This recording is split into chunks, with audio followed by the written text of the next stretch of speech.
Thank you, Dr. Korn. Good morning, everybody. It's my honor to introduce today's honorary degree recipient. Daniel H. Pink is a best-selling author and one of the most influential thinkers on work, motivation, and human performance. A native of Bexley, Ohio, we welcome him home and are excited to have an opportunity to celebrate a global thought leader whose roots are firmly planted in Central Ohio. Over the past 2 decades, Pink has translated cutting-edge behavioral science into practical human-centered insights that resonate across business, education, and the creative sectors. In A Whole New Mind, he made a compelling case that the future belongs to creators, designers, storytellers, and empathic thinkers who can combine analytic rigor and imagination. That idea feels especially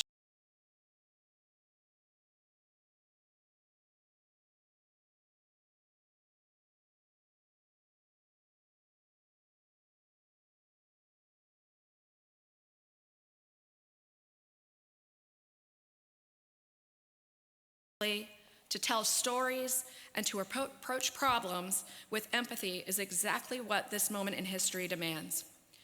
Throughout his career, Pink has elevated the role of creativity in shaping thriving organizations and communities.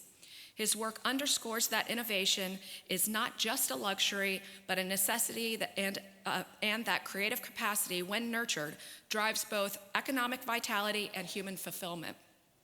For our graduates, as you step into your careers, his message is a powerful reminder that your creativity is not just a passion, it is your purpose, and it has the potential to shape the world around you. Please join me in welcoming CCAD's 2026 honorary degree recipient, Daniel Pink.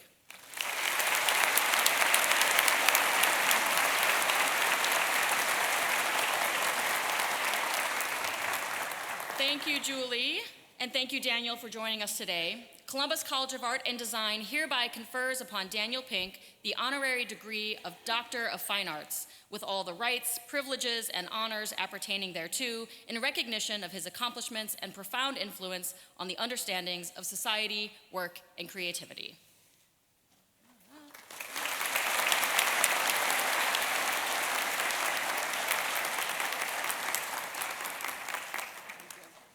All right, please join me again in congratulating Daniel Pink. All right, thank you. Thank you very much. Good morning, everybody. Good morning. Dr. Korn didn't tell me this was going to be interactive. Okay, this will be fun then. So for you graduates here today is a day that you will remember forever. So on this momentous day, this unforgettable day, I come before you to talk about mashed potatoes. You're welcome. Now, to understand what I mean, we'll have to travel back in time 50 years. I grew up right here in Columbus during the 1970s. Quick show of hands, how many people have any recollection of the 1970s out there? Oh, wow, okay, so here we go. So as those geriatric hands will remind you, the 1970s were a very different time. The issues our country was dealing with then are almost incomprehensible to us today. Back then, Americans faced high inflation, anxiety about jobs, gas prices clicking upward each day. There was unrest in the Middle East, a bitter conflict with Iran. And sitting in the White House was a president whom some people adored and others said was unfit for the job. As I said, wildly different. And about 6 miles east of where we gather this morning, I was eating dinner with my mother, my father, my brother, and sister around a yellow Formica table which is where our story begins. Now, dinner time in my household was not a lavish affair. Hot dogs, maybe, tuna casserole, sloppy joes, and on the exciting nights, meatloaf. However, I call your attention not to any particular main course, but to the most frequent side dish: mashed potatoes.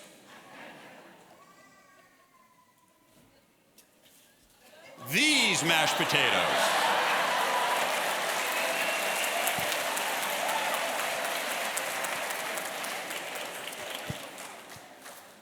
Hungry Jack instant mashed potatoes.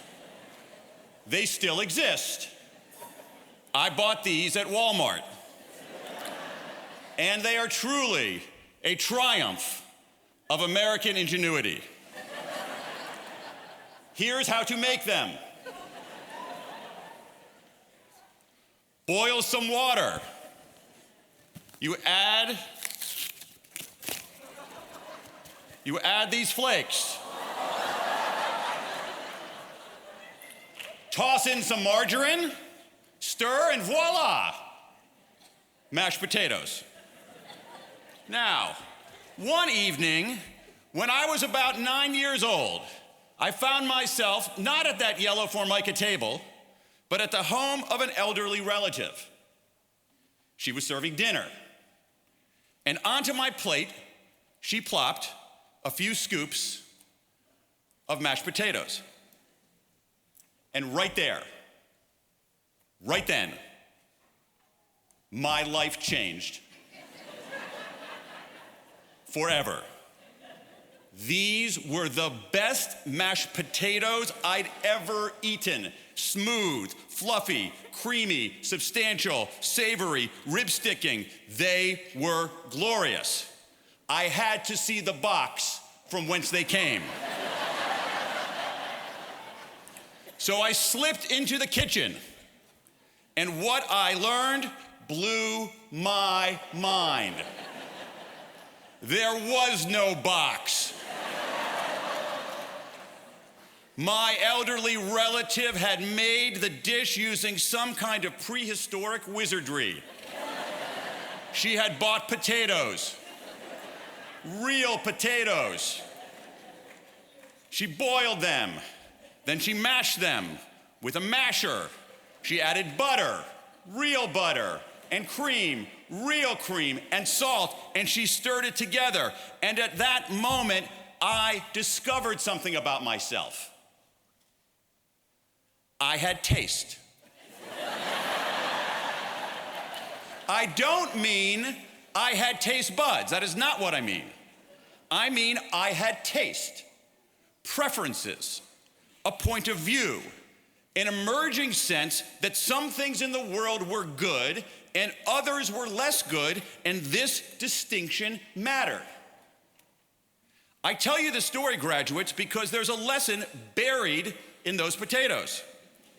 Over the last 4 years at this amazing place, you've built skills in animation, in fashion, in film, in photography, graphic design, games, fine art. You've made lifelong friendships. You've completed challenging projects. You've landed primo internships. But what you might not realize is that thanks to all of that, you have achieved something more important. You have developed taste, aesthetic judgment, a point of view, the sense that some things in your midst, some things that you create are good and others are less good, and that distinction matters. Class of 2026, I'm here with good news. That taste that you've developed as art and design students, that taste that you will deepen as creative professionals will save you. It might even save us.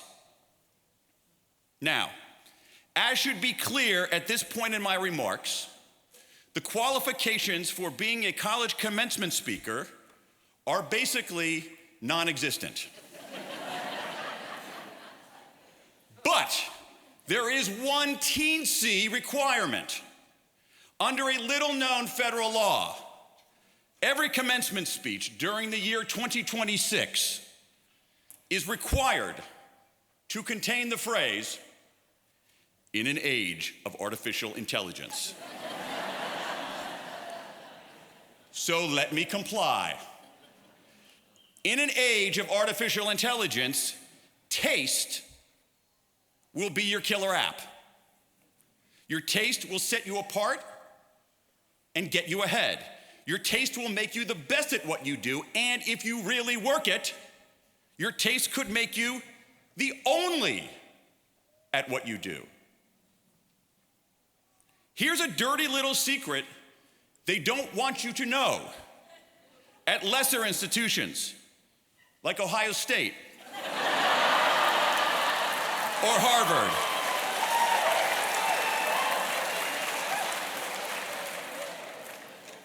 people who haven't studied design, who haven't studied art, who haven't devoted 4 years to imagining and prototyping and creative, they risk being left behind because large language models like ChatGPT and Claude are astonishing at generating options. Type a prompt and they will deliver dozens, even hundreds of choices. But you have to decide what's extraordinary and what's mundane. You have to decide what will serve your client and what will shortchange them. You have to decide what will delight your audience and what will bore it. Because these models have no taste, no preferences, no point of view. They have no idea what's good or what's bad. They don't even care. They just predict the next letter or line of code in a sequence. You have taste. They don't, which means over the long haul, they need you a lot more than you need them. Now, for most of human history, go ahead.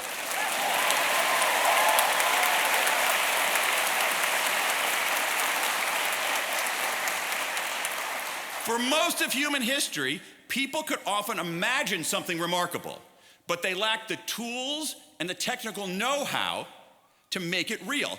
AI turns that upside down. Now, almost anyone can produce almost anything. Think about that for a moment. Now, almost anyone can produce almost anything, which means the scarce skill is no longer the capacity to execute, but the ability to discern. An example from my own industry, publishing. Large language models have made it easier for people to write books. According to new research from Cornell and the University of Minnesota, between 2022, when ChatGPT was first introduced, and 2025, the number of new book releases tripled. Sounds like a triumph of creative expression. Except the average quality of published books declined. Quantity up, quality down. A world of more stuff is inevitably a world of more bad stuff. And taste is the only antidote. Now, taste operates by its own set of rules, 3 rules that you've likely learned implicitly here, but I want to make explicit before you go. The first rule, creation beats consumption. Creation beats consumption. People develop taste by making things, not by watching things. This is what separates art school from any other education and what will separate you from AI. Those models train on other people's work. You train on your own work. Every project you struggled through, every critique that stung, every piece you almost gave up on, that is how taste gets built. Of course, you should ingest a rich diet of art, design, music, film, theater, literature, even a few TikToks. But the ratio matters. The ratio matters. Spend more time actively creating and less time passively consuming, and your taste will compound. Second rule, taste is the courage to say no. Some people will tell you that taste is just a matter of opinion, that taste is unreliable because it is subjective. Do not listen to those people.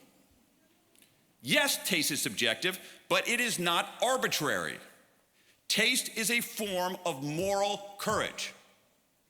It takes a stand. And part of taking a stand is saying no. No, that's not good enough. No, that's not for me. You want to know what separates professionals from amateurs? Professionals care so deeply about what they're building, what they're making, that they're willing to say no even when everyone else in the room has already nodded yes. The third rule: if your tastes don't change, you have no taste. Think about, give it up for having no taste. Let's go. I'd like you to think about who you were the day you arrived here. Think about who you were the day you arrived here. That person no longer exists. And in case you haven't figured it out by now, that's been the whole point of the experience. And that means that 4 years from now, or a decade from today, or when you're the person standing behind this lectern, you'll be different again. This is not a warning. This is a promise. The creators who matter over a lifetime aren't the ones who found their groove in their 20s and defended it forever. They're the ones who stayed restless, who kept being surprised, unsettled, challenged, who treated their own taste not as a finished product, but as a lifelong practice. Create more than you consume, say no with gusto, keep changing. 3 rules you've learned here.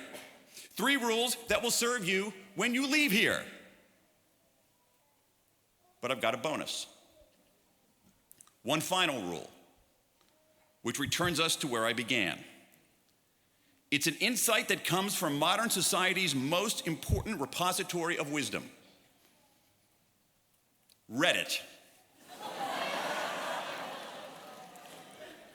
It turns out, you might have to explain to your parents a little bit about that. I don't have time right now. It turns out there's a subreddit devoted to potatoes. Because, of course, there's a subreddit devoted to potatoes.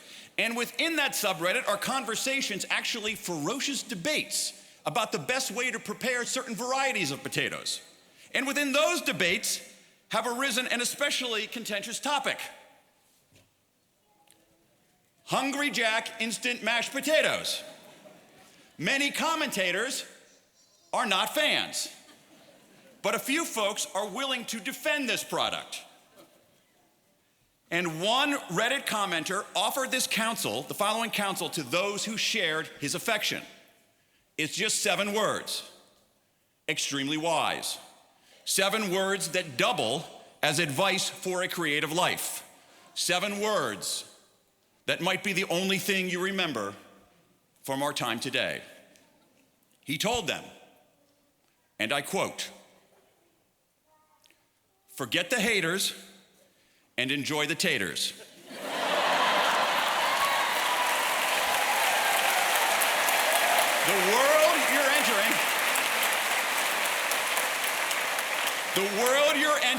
The world that all of you graduates are entering will generate more material than any human being could possibly absorb.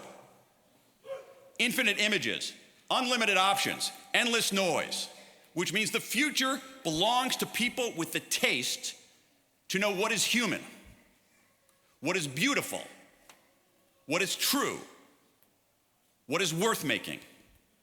Those people are you. Class of 2026, I'm in awe of what you've achieved. I'm eager to watch what you do next. And most of all, I hope with all my heart you will spend the rest of your lives forgetting the haters and enjoying the taters. Congratulations to you all.